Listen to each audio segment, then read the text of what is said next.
जय गुरुदेव, जय माँ गायत्री, सभी को मेरा प्रणाम। आज हम बात करेंगे कि पूजा में हमारे भाव कितने महत्वपूर्ण होते हैं। जिस प्रकार से हम किसी भी मंत्र की पूजा करते हैं, जिस भाव से किसी भी नाम जप की पूजा करते हैं, आपने देखा होगा एक ही नाम जप, एक ही मंत्र किसी को बहुत लाभ प्रदान करती है और किसी को कोई भी लाभ प्रदान नहीं करती है। इन सब का कारण क्या होता है? मैंने कई बार आप लोगों को समझाने का प्रयास किया, कभी अपनी जीवन के उदाहरण के माध्यम से, कभी अपने व्यक्तिगत विचार के माध्यम से, कभी पूज्य गुरुदेव के विचारों के माध्यम से आप सभी को समझाने का प्रयास किया कि भाव कितने महत्वपूर्ण होते हैं। आपकी साधना क्यों सफल नहीं होती? बहुत से लोग मुझे कमेंट करते हैं, बहुत से लोग मुझसे सवाल पूछते हैं, मेल भी आते हैं कि हम इतने वर्षों से साधना कर रहे हैं।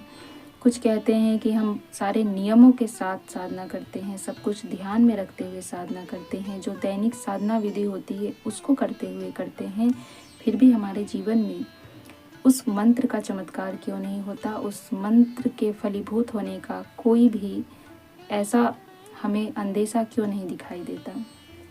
इन सब में एक महत्वपूर्ण कारक होता है, वो है आपकी भावना। आप किस भाव से कर रहे हैं, आपकी भावना क्या है, यह सब बहुत ही महत्वपूर्ण होता है। आपको एक एग्जाम्पल बताती हूँ, अपनी नहीं, पूज्य गुरुदेव की एग्जाम्पल बताती हूँ।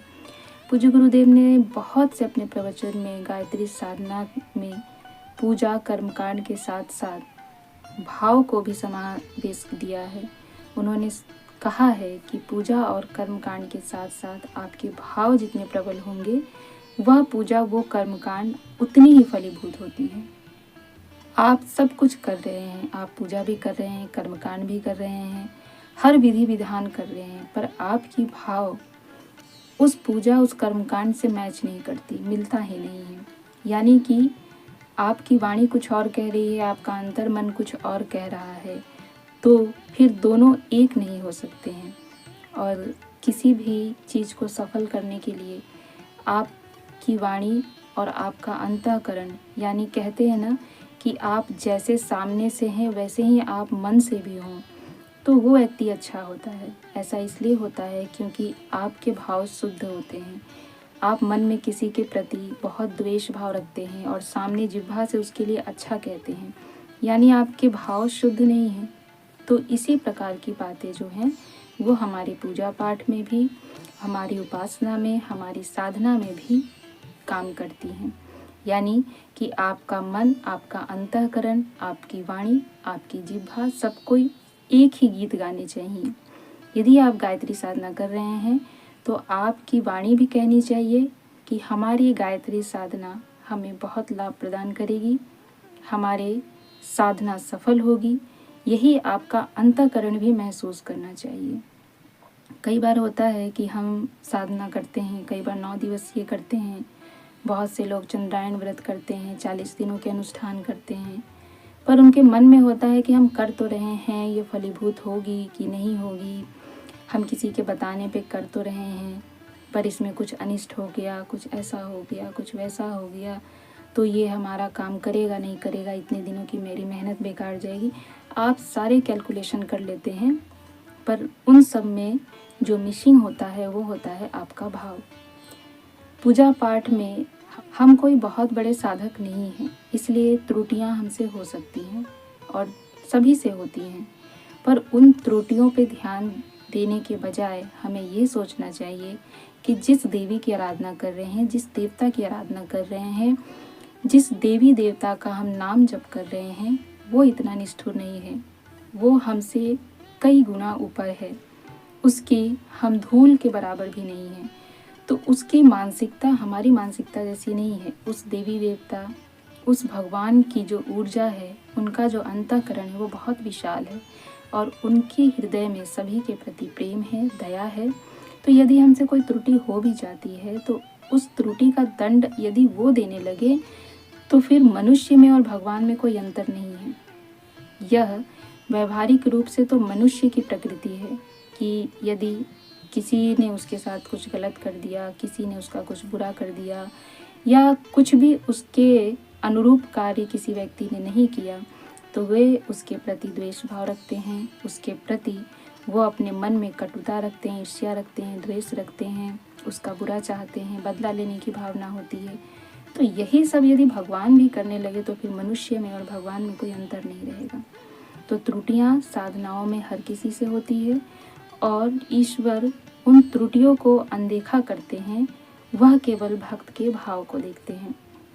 तो जब भी कोई अनुष्ठान करे, जब भी कोई पूजा पाठ करे, मन में इस विचार को रखें कि जिस ईश्वर की हम आराधना कर रहे हैं वह ईश्वर इतना निष्ठुर नहीं है जो बात बात पर हमें दंड देता फिरे, बात बात पर वो हमें कोई ना कोई बुरा फल देता फिरे। यह भगवान का व्यक्तित्व नहीं है। भगवान का व्यक्तित्व क्या है?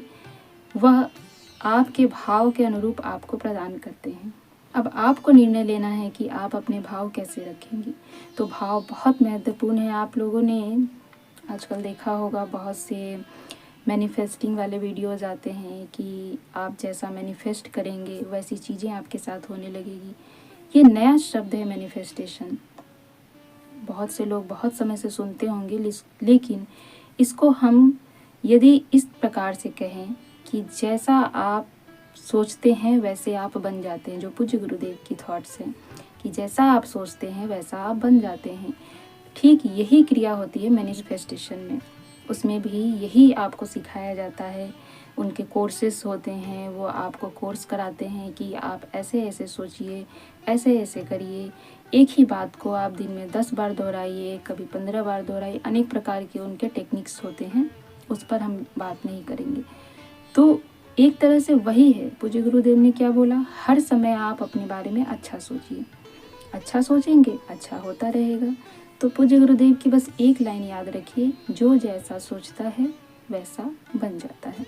अब आप अच्छा सोचेंगे तो आप अच्छे बन जाएंगे, आप बुरा सोचेंगे आप बुरे बन जाएंगे।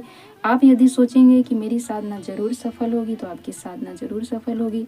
आप यदि सोचेंगे मेरी साधना का फल मुझे अवश्य मिलेगा, आप सोचेंगे कि मैं यह साधना कर रहा हूँ, भले ही मुझसे त्रुटि हो, ईश्वर बहुत दयालु है, वह मुझे माफ़ करेगा और मेरी इस निष्काम कर्म को देखेगा और मेरी श्रद्धा को देखेगा, मेरे भाव को देखेगा और मुझे इसका फल अवश्य मिलेगा। तो आपको अवश्य फल मिलेगा। पर आप माला जप कर रहे हैं, मन में शंका है कि मैं कर तो रहा हूँ, मैं कर तो रही हूँ, पर इसका लाभ शायद ही मुझे मिले, क्योंकि मैं ऐसे नहीं कर रहा, मैं वैसे नहीं कर रहा, तो निश्चित रूप से नहीं मिलेगा।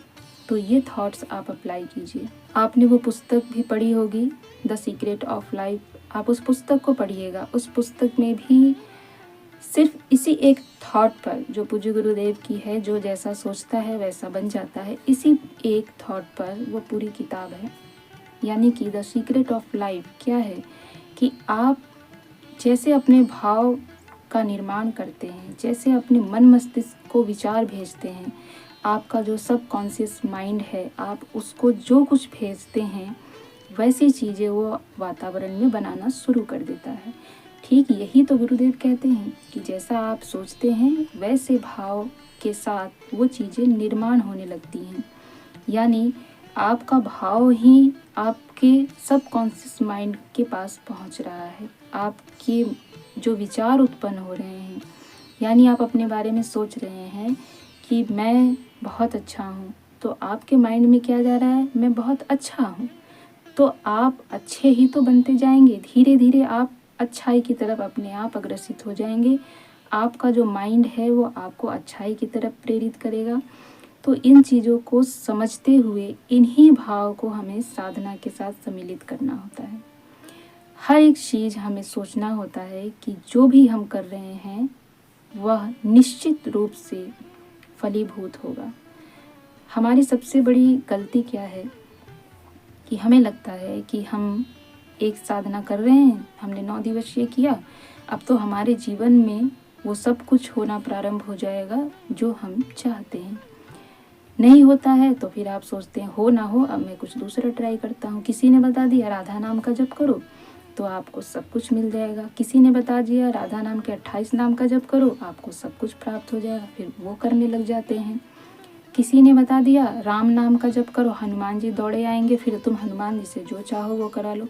भगवान इतने खाली थोड़े बैठे हुए हैं कि आप ट्राई करते रहेंगे और वो आपके अनुसार नाचते रहेंगे। भगवान नाचते हैं, पर वैसे भक्तों के लिए नाचते हैं जैसा भक्त सुदामा होता है। भगवान वैसे भक्तों के लिए नाचते हैं जैसे राम कृष्ण थे। भगवान वैसे भक्तों के लिए नाचते हैं जो वामा खेपा थे। भगवान भक्त के सामने विवश हो जाते हैं जैसा भक्त उनको पूज्य गुरुदेव की तरह मिल जाए। तो ऐसे भक्तों के लिए भगवान नाचते हैं, ना कि उसके लिए जो एक पथ पर अड़िग ही नहीं होता। आपको गायत्री साधना से लाभ नहीं मिला, आप कहीं और चले जाते हैं। आपको किसी और चीज़ से लाभ नहीं मिला, आप गायत्री साधना करने लगते हैं। अनेक मार्ग में आप दौड़ते फिरते हैं। आपको बस एक ही चीज़ नज़र आती है कि लाभ लाभ लाभ। मुझे कहाँ से लाभ मिले, मुझे कहाँ से पैसा मिले, मुझे कहाँ से यश मिले, कहाँ से कीर्ति मिले। इन चीज़ों के पीछे जब तक भागते रहेंगे आपकी कोई भी साधना सफल नहीं होगी। आप ये सोचते हैं कि किससे लाभ मिलेगा, इसकी जगह आप ये सोचिए कि जो साधना आप कर रहे हैं मुझे इसी से लाभ मिलेगा। यदि इतना थॉट आपने बदल लिया तो उस दिन आपकी गायत्री साधना जरूर सफल हो जाएगी। तो जब भी गायत्री साधना कीजिए, अपने मन में विचार रखिए कि मैं गायत्री साधना कर रहा हूँ, कर रही हूँ। यह गायत्री साधना मुझे सब कुछ देगी जिसकी मैं हकदार हूँ और जिसकी पात्रता मुझ में है। भले ही मेरे जीवन में कोई कठिनाई आ रही है, कष्ट आ रहा है, या मेरे सामने कोई चीज़ें बहुत बड़ी लग रही हों, पर उन सब का हल माँ गायत्री निकालेंगी। क्यों? क्योंकि मैंने उनका हाथ पकड़ा है और वो मेरा हाथ कभी नहीं छोड़ेंगी। इतना विश्वास करके आप गायत्री साधना कीजिए, आपको सब फल मिलेगा। पूज्य गुरुदेव की एक एग्जाम्पल मैं आपको बताने जा रही थी, बीच में हम कहीं से कहीं और आ गए। अब आपको मैं वो एग्जाम्पल बताती हूँ जिससे आपका विश्वास और भी प्रगाढ़ हो जाएगा कि वास्तव में भाव कितने महत्वपूर्ण होते हैं। जब पूज्य गुरुदेव को दादा गुरु ने कहा था कि तुम साधना पूरी कर चुके, अब तुम्हें अपनी साधना का दशांश हवन करना चाहिए। पूज्य गुरुदेव ने कहा कि दशांश हवन तो बहुत ज़्यादा हो जाएगा, जो कि 24 करोड़ होना था। दादा गुरु ने कहा कि मैं ये तुम्हारे जीवन में इसलिए करना चाहता हूँ कि उपासना के प्रति तुम्हारा विश्वास बढ़ जाए, ना कि घटे। और उन्होंने यह भी किया कि मैं तुम्हें कुछ चमत्कार भी दिखाना चाहता हूँ। पूज्य गुरुदेव ने कहा आप चमत्कार दिखाना चाहते हैं, दिखाइए, परंतु जो दशांश हवन आप मुझे करने के लिए कह रहे हैं उसमें 50 लाख का खर्च आएगा। आज से उस समय की बात सोचिए कि 50 लाख कितना बड़ा होगा जिस समय पूज्य गुरुदेव ने महापुरुष शरण किए थे। पूज्य गुरुदेव ने साफ शब्दों में कहा कि मैं ब्राह्मण हूँ, मेरा स्वभाव बहुत पहाड़ की तरह ऊंचा है, मैं किसी के आगे हाथ फैलाने नहीं जाऊंगा, मैं किसी के सामने भीख मांगने नहीं जाऊंगा। आप मुझसे जो कहेंगे वो मैं गुरु आज्ञा मानकर उस सब कुछ करूंगा, पर मैं किसी से चंदा मांगने नहीं जाऊंगा। यह काम मुझसे नहीं हो सकता। इसके अलावा आप मुझसे जो चाहे वो करा सकते हैं। दादा गुरु ने कहा तुम्हें कुछ नहीं करना है, गायत्री साधना का चमत्कार तुम्हारे जीवन में होगा। और वो चमत्कार हुए। पूज्य गुरुदेव के जीवन में आपने देखे होंगे कि पूज्य गुरुदेव ने अनेकों कार्य ऐसे बड़े बड़े किए, उन सब की व्यवस्था, ये सब कुछ कहाँ से हुआ, कैसे हुआ, ये कोई नहीं जान पाया। पर पूज्य गुरुदेव जानते थे कि उन्होंने गुरु की आज्ञा का पालन किया, साथ ही साथ गायत्री माता पर उन्होंने विश्वास रखा। और यही विश्वास जो उनके भाव थे कि मैंने गुरु आज्ञा मानकर यह कार्य आरंभ तो कर दिया है, अब आगे जो कुछ भी करेंगी माँ गायत्री करेंगी, और माँ गायत्री मुझे निराश नहीं होने देंगी, मुझे कुंठित भी नहीं होने देंगी, मुझे लोगों के बीच मजाक भी नहीं बनने देंगी, और मुझे किसी के आगे हाथ भी फैलाने नहीं देंगी। और आज तक आपने सुना होगा, पढ़ा होगा, गुरुदेव कभी किसी के पास हाथ नहीं फैलाए। जो कुछ आया स्वयं आया, अपने आप सारी व्यवस्थाएं हुई, पूज्य गुरुदेव को हाथ फैलाने की आवश्यकता नहीं पड़ी। तो इस प्रकार के भाव रखने चाहिए। अब हम पूज्य गुरुदेव की तरह साधक तो नहीं इतने बड़े कि स्वयं माँ गायत्री हमें अपनी गोद में सुलाए, लेकिन असंभव भी नहीं है। यदि आपने अपने भाव ऐसे बनाए, धीरे धीरे जैसे ही आपके भाव परिवर्तित होने लगेंगे, गुरु के प्रति जब आपका आदर भाव होने लगेगा, सम्मान भाव होने लगेगा, उनकी आज्ञा मानने की बात होने लगेगी, तब आपके जीवन में वास्तव में चमत्कार होंगे। पूज्य गुरुदेव की बात को हमें अपने दिमाग में बिठाना होगा। पूज्य गुरुदेव ने कहा है कि कभी भी किसी की गायत्री साधना असफल नहीं होती। सिर्फ इस बात को आप ध्यान में रखिए ना, बाकी और क्या है, हमें और कुछ जानने समझने की आवश्यकता नहीं है। गुरु वाक्य ब्रह्म वाक्य, इस गुरु वाक्य को अपने दिमाग में बिठा लीजिए कि गुरुदेव ने कहा है कि किसी की गायत्री साधना असफल नहीं होती, अर्थात असफल नहीं होगी। अपने भाव, अपने चित्त, अपने मन, सब कुछ इस गुरु वाक्य पर डिपेंड कर लीजिए, उसी के अनुसार बनाना प्रारंभ कर लीजिए। बस जिस दिन से ये भाव बन गए, गुरु के प्रति हमने जब अपनी निष्ठा ऐसी बना ली, बस उस दिन से आपकी साधना समझो फलित होना शुरू हो जाती है। तो हमने आज समझा कि किस प्रकार से किसी भी पूजा पाठ में, किसी भी नाम जप में, ये हर एक के लिए है, जो कोई भी है सभी के लिए है। जिसने भी इस चीज़ को समझ लिया उन सब की साधनाएं सफल होगी, उन सब का पूजा सफल होगा, उन सब के कर्मकांड सफल होंगे। तो अपने भाव को प्रधानता दीजिए, भाव से बड़ा इस दुनिया में कुछ भी नहीं है। जितने भी बड़े बड़े साधक हुए, जितने भी बड़े बड़े भक्त जो कुछ नहीं होते हुए भी इतना ऊंचा दर्जा प्राप्त किया, उन सब में केवल एक ही प्रधानता थी, वो थे भाव। जैसे सुदामा के भाव थे, वामाखेपा जी के भाव थे, पूज्य गुरुदेव के भाव थे, हनुमान जी के, राम जी के प्रति भाव थे। तो इस प्रकार के भाव यदि आपने बनाना प्रारंभ किया तो कोई भी नाम जप, कोई भी पूजा पाठ असफल कभी भी नहीं हो सकता है। इन चीज़ों को ध्यान में रखते हुए आप गायत्री साधना कीजिए, आपकी गायत्री साधना जरूर सफल होगी।